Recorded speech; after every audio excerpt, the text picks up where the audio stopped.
just like the same flock of seagulls we passed this morning. I think we're going in circles. Mate, bring me the map.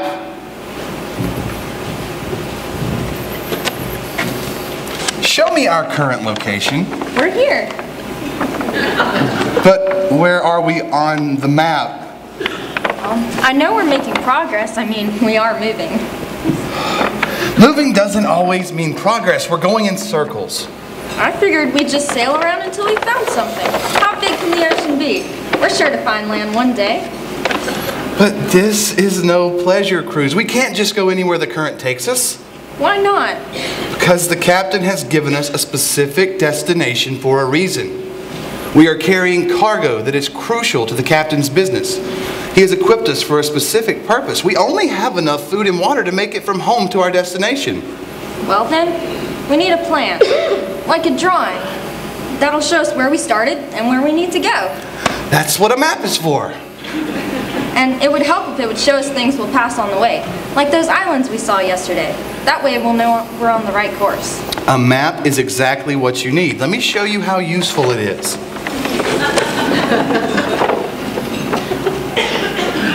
Wow, I love this. Where did it come from? It came from a group of seafarers who traveled this way long ago and recorded everything they found. This map will make everything easy. Unfortunately, it won't. Sometimes the journey's difficult, even with the map, because we must traverse rugged terrain and dangerous seas. Let's avoid those on our trip. Well, rugged terrain is often the most beautiful, and dangerous seas provide the most rewarding sailing. Well, then I'll set us a new course using the map, and we'll see how beautiful and rewarding this journey will be. I'll have us making real progress in no time. That sounds like a plan.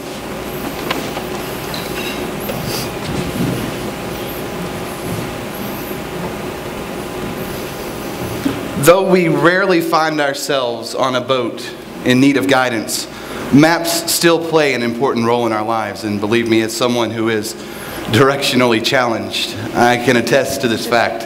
I've been lost in more cities than I care to name, even my hometown, which is a lot smaller than Noonan. I've been lost several times, just turn around, where am I now? People like to know where they're going.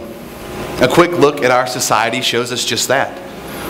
One of the most important accessories to have on a car now is a GPS system. And one of the first things we do when we're going somewhere new is to get directions, either from MapQuest or even an atlas. I still think they have those. I don't know how often we use them, but there is a feeling of security in knowing the way to go. And there is that same feeling of security here at this school.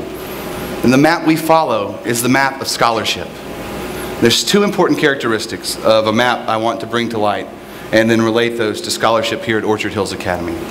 First, a map shows the lay of the land. It points out the various streets, the roads, the rivers, the mountains, the cities that will be encountered along the journey. It allows the traveler to know what lies ahead. It is purposeful. The same can be said for the academic landscape at our school. Our program is purposeful. It moves with the student throughout the course of their educational experience. It takes into account the natural disposition of a child during different stages of life. It is classical. What do I mean by classical? Well, how long do you have, honestly? In short, classical refers to an educational system that utilizes the learning stages of the trivium as a way to organize material. Now, your next probably obvious question is, well, what is the trivium? Trivium is made up of three parts, right? Trivium, three. The three parts are three stages are grammar, logic, and rhetoric.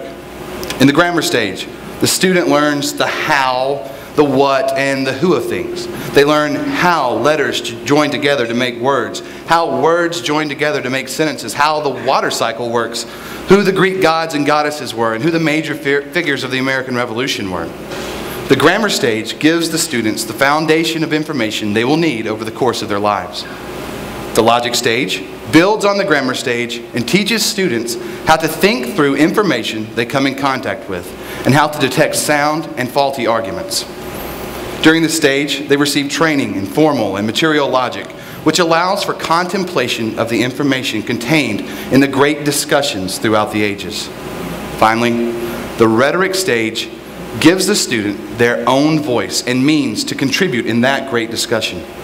Through formal rhetoric training, they are able to communicate the truth with beauty and goodness and combat the myriad of information they will receive throughout their life. Another way of putting it is during the grammar stage, students kind of gather up information. During the logic stage, they organize that information. And during the rhetoric stage, they take that information and use it in a practical way. And the end goal of this process are students who are able to learn on their own and think for themselves. Secondly, a map is made by someone who has reached the destination before. Originally, maps were made by the explorers who ventured out and had first-hand knowledge of everything a future traveler was likely to encounter. Similarly, we at Orchard Hills Academy are following the map made by those who have gone before us. We are not creating a new educational system, but we are simply following in the traditions of the ancient Greeks, the scholars of the Middle Ages, our founding fathers, and of Jesus himself. This can be seen in the instructional methods that we use in the classroom. From the Greeks, we take the Socratic method, leading students to solutions through questioning rather than simply giving them the answers. At times the path is easy, but more often than not, students must struggle through difficult terrain in order to reach the end goal of a lesson. But they are better learners because of it. Our system also finds its parallels in the teachings of Christ himself. Many times we see our Lord teaching through stories, which is one of the main methods we use at our school. Why did Christ do it? He was communicating difficult truths in a way that people could understand. We use stories for the exact same reason. How better to lead students to an understanding of concepts such as justice, love, and courage than by engaging them in a story that demonstrates these things for them. Throughout the ages, classical education has produced people who have shaped the world around them, and we believe it will continue to do so. We see the beginnings of it every day at our school. We aren't reinventing the wheel. We are standing on the shoulders of those who have gone before us. We are following the map they have made for us.